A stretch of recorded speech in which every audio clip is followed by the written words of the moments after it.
नमस्कार बच्चों। आज की ये 27 नंबर की वर्कशीट है, वर्कशीट नंबर 61, क्लास 10th के लिए हिंदी मीडियम।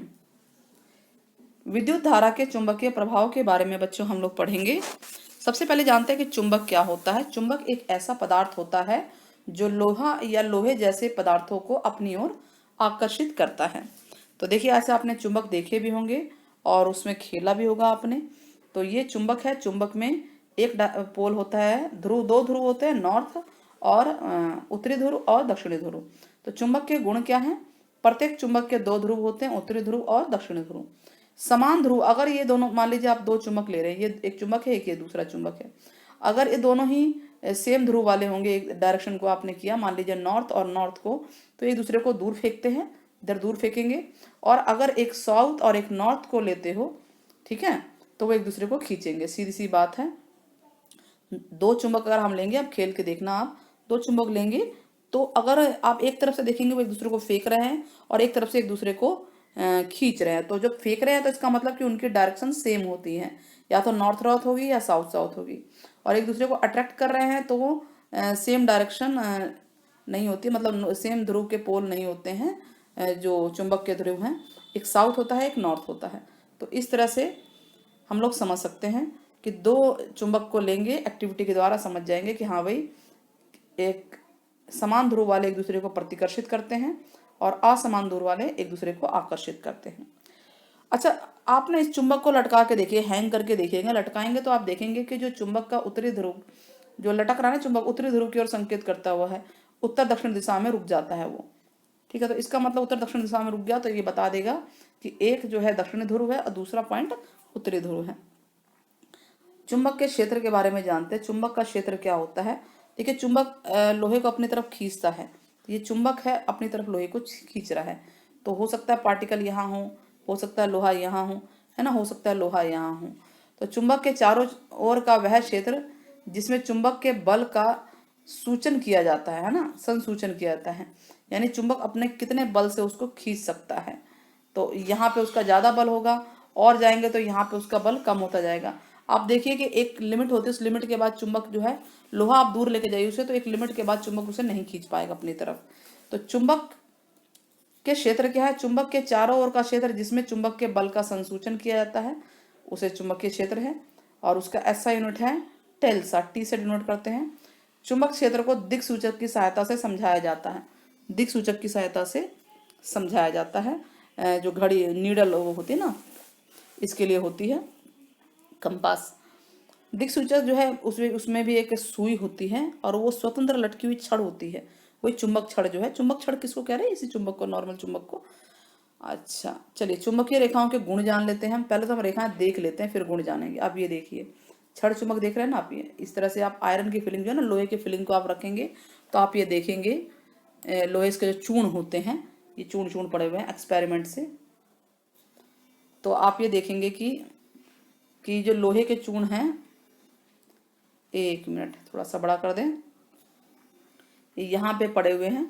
और इससे जो है आपको इसका क्षेत्र भी नज़र आ जाएगा। उसको हम नीचे और अच्छे से जूम से समझते हैं। ये है आपका चुंबक है। साउथ और नॉर्थ डायरेक्शन दिख रहा है, ये साउथ है, ये नॉर्थ है। इसकी दिशा जो है देखिए, नॉर्थ से उत्तर से दक्षिण की तरफ ही नज़र आ रही है आपको। इस तरह से कहीं से भी ले जाइए तो डायरेक्शन यही होगी। नीचे से भी जाएगा तो उत्तर से दक्षिण की तरफ इस तरह से जाएगा। तो ये इसकी डायरेक्शन है। हंस क्रिश्चियन ऑस्टर्ड पहले व्यक्ति थे जिन्होंने पता लगाया कि विद्युत धारा जो है चुंबक के क्षेत्र उत्पन्न करती है। अब हम आते हैं चुंबक के क्षेत्र के बारे में। हमने ये पढ़ लिया। चुंबकीय क्षेत्र रेखाओं के बारे में जानते हैं कि इनके गुण क्या हैं। चुंबकीय क्षेत्र रेखाओं के गुण के बारे में जानते हैं कि क्षेत्र रेखाएं उत्तरी ध्रुव से प्रकट होती हैं और दक्षिण ध्रुव में विलीन हो जाती है। मैंने बताया ना, उत्तर से दक्षिण की तरफ उसका डायरेक्शन होता है। क्षेत्र रेखाएं वक्र, जो बंद वक्र होता है ना, क्लोज, उसकी तरह होती हैं। और प्रबल चुंबक क्षेत्र होगा, जो क्षेत्र रेखाएं हैं अधिक निकट होती है। जो जितना पास में होगा ना डिस्टेंस, उतनी ही ज्यादा प्रबल चुंबकीय क्षेत्र होगा। अच्छा, दो रेखाएं एक दूसरे को कभी काटती भी नहीं है, ये बता रहे हैं। क्यों? कि यदि वो ऐसा करें तो इसका अर्थ ये होगा कि बिंदु पर दिक्सूचक को रखने पर उसकी सुई दो दिशाओं में संकेत कर रहे हैं। सीधी सी बात, और ये संभव नहीं है, दिशाएं तो एक ही होती है। चुंबक के भीतर चुंबकीय क्षेत्र रेखाओं की दिशा उसके दक्षिणी ध्रुव से उत्तरी ध्रुव की ओर होती है। और चुंबकीय क्षेत्र की प्रबलता को छेद रेखाओं की निकटता, मतलब ये बता रहा है कि सीधी सी लाइन बोल रहा है कि जितनी पास में आयरन के चूर्ण पड़े होंगे उतना ही स्ट्रॉन्ग चुंबक क्षेत्र का प्रबल होगा, मतलब उतना ही स्ट्रांगली चुंबक जो है लोहे को अपनी तरफ खींचेगा। तो चलिए नेक्स्ट करते हैं। नेक्स्ट क्या है, अब ये देखिए यहाँ पे दाएं हाथ का नियम लिखा हुआ है, दक्षिण हस्त का नियम है।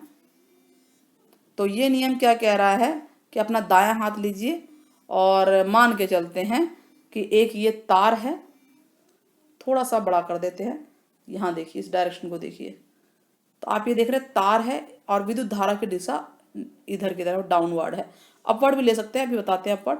और इसी तरफ अंगूठा है और बाकी 4 उंगलियां जो है ऐसे तार को लपेटे हुए हैं। तो ये लपेटे हुए ना, ये है चुंबकीय क्षेत्र की दिशा। यानी अगर विद्युत धारा नीचे की ओर प्रवाहित हो रही है तो चुंबक का डायरेक्शन क्या होगा, क्लॉकवाइज होगा, है ना। तो यही बता रहा है कि दाएं हाथ को लीजिए, विद्युत धारावाही चालक को इस प्रकार पकड़िए कि अंगूठा विद्युत धारा की दिशा में होगा, विद्युत धारा नीचे डाउनवर्ड है तो उस दिशा में है। और एक मिनट, और तो आप उंगलियों को जो बाकी उंगलियां बसती हैं वो जिस डायरेक्शन में होंगी वो चुंबकीय क्षेत्र की दिशा होगी। यानी इससे एक लाइन समझ में आती है कि अगर विद्युत धारा की दिशा नीचे की तरफ है, डाउनवर्ड है, तो चुंबकीय क्षेत्र की दिशा क्या होगी, वो घड़ी की दिशा में होगी, यानी क्लॉकवाइज होगी। इसका उल्टा अगर विद्युत धारा की दिशा अपवर्ड है तो जो चुंबकीय क्षेत्र होगा वो एंटी क्लॉकवाइज होगा, इस तरह से।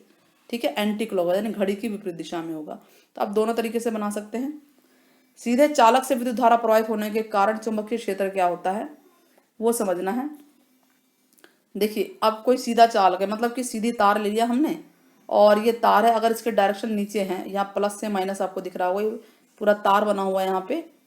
ठीक है, ये पूरा तार बना हुआ है और डायरेक्शन डाउनवर्ड है और ये कार्डबोर्ड है गत्ते का, देख लीजिएगा इसको, ये कार्डबोर्ड है। तो हम क्या देख रहे हैं कि जब ये डायरेक्शन डाउनवर्ड है तो जो चुंबकीय क्षेत्र बन रहा है वो क्या बनेगा, है डाउनवर्ड है ना। तो आप इसकी दिशा देख लीजिए किस तरफ होगी, इस तरफ होगी। और जब अगर अपवर्ड होगा तो दिशा एंटी क्लॉकवाइज होगी। तो चुंबकीय क्षेत्र यही है। चुंबकीय क्षेत्र चालक के हर बिंदु पर सकेंद्रीय वृत्तों द्वारा, मतलब यह बहुत सारे वृत्त बन रहे हैं, देखिए ऐसे ऐसे ऐसे बहुत सारे वृत्त बने जा रहे हैं। और ये बता रहा है कि वो चुंबकीय क्षेत्र है, वृत्तों द्वारा दर्शाया गया। चुंबकीय क्षेत्र की दिशा दक्षिण हस्त अंगुष्ठ नियम या दिक्सूचक के द्वारा दी जा सकती है। चालक के नजदीक वाले वृत्त निकट निकट होते हैं।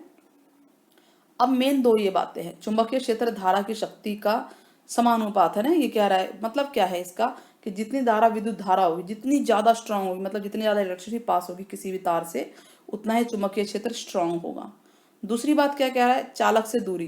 कहने का ये मतलब है दूसरी बात में कि अब यहाँ पे कोई पॉइंट, अब ये रेडियस बन रहे हैं, छोटे छोटे रेडियस है, इससे बड़े बड़े कराते जाओ तो दूरी हो गया ना, यानी कोई चीज़ बहुत दूर है तो उसका क्या होगा, चुंबकीय क्षेत्र प्रभाव कम होगा। और जो चीज़ पास में है लोहे की तो उसका चुंबकीय क्षेत्र प्रभाव ज़्यादा होगा। तो इन दोनों पे ध्यान देना है कि अगर करंट ज़्यादा होता है तो चुंबकीय क्षेत्र का जो प्रभाव है वो ज़्यादा होगा, और अगर दूरी ज़्यादा होती है तो चुंबकीय क्षेत्र का प्रभाव कम होगा। तो यानी ये दोनों व्युत्क्रमानुपाती है नीचे वाले, और ऊपर वाले अनुक्रमानुपाती हैं। तो चलिए क्वेश्चन के आंसर देखते हैं। चुंबकीय क्षेत्र को परिभाषित कीजिए, पहले परिभाषित कर लेते हैं। चुंबकीय क्षेत्र किसे कहते हैं? चुंबकीय क्षेत्र ये है, चुंबक के चारों ओर का वह क्षेत्र जिसमें चुंबक के बल का संचूसन किया जाता है उसे चुंबकीय क्षेत्र कहते हैं। क्वेश्चन नंबर 1 क्लियर हो गया। उसमें आगे पार्ट भी बोला गया है कि कह रहा है कि किसी छड़ चुंबक के चारों ओर के क्षेत्र की रेखाएं चित्रित कीजिए। तो छड़ चुंबक के चारों ओर, छड़ चुंबक देख लीजिए आप क्वेश्चन नंबर 1 में आप इसको बता सकते हैं, क्वेश्चन नंबर 1 में। ठीक है, तो हो गया 2 पार्ट। नाउ क्वेश्चन नंबर 2, चुंबकीय क्षेत्र रेखाओं के गुण बताइए। तो चुंबकीय क्षेत्र रेखाओं के गुण हमारे पास 4 हैं, ये 4 हैं, आप इनको क्वेश्चन नंबर 2 में बता देंगे। क्लियर हो गया। क्वेश्चन नंबर 3, दो चुंबकीय रेखाएं एक दूसरे को प्रतिच्छेद क्यों नहीं करती है, तो वो भी इसके अंदर यहाँ आ रहा है। आप देख सकते हैं कि ये लिखा हुआ है एक दूसरे को प्रतिच्छेद। पॉइंट नंबर 4 जो है क्वेश्चन नंबर 3 का आंसर है, पॉइंट नंबर 4 पूरा का पूरा। नेक्स्ट क्या है, क्वेश्चन नंबर 4 है दक्षिण हस्त अंगुश नियम क्या है, उस नियम को आपको बताना है। ये नियम है, उसको पूरे चित्र के द्वारा आप समझा देंगे। ये क्वेश्चन नंबर 4 का आंसर है। क्लियर है। क्वेश्चन नंबर 5, सीधे धारावाही चालक की चुंबकीय क्षेत्र की रेखाओं का पैटर्न बताना है हमें। आपको देखो पैटर्न ये रहा आपके सामने। तो क्वेश्चन नंबर 5 में आप ये चित्र बता देंगे और साथ में ये चीज बताएंगे। क्वेश्चन नंबर 5 में साथ में इसको भी लिख देंगे पूरा का पूरा। क्लियर है। इस तरह से हमारी जो वर्कशीट है पूरी फिनिश होती है। होप आपको वीडियो समझ में आई होगी, पसंद आई होगी तो चैनल को सब्सक्राइब करना ना भूलें। टेक केयर, बाय बाय बच्चों।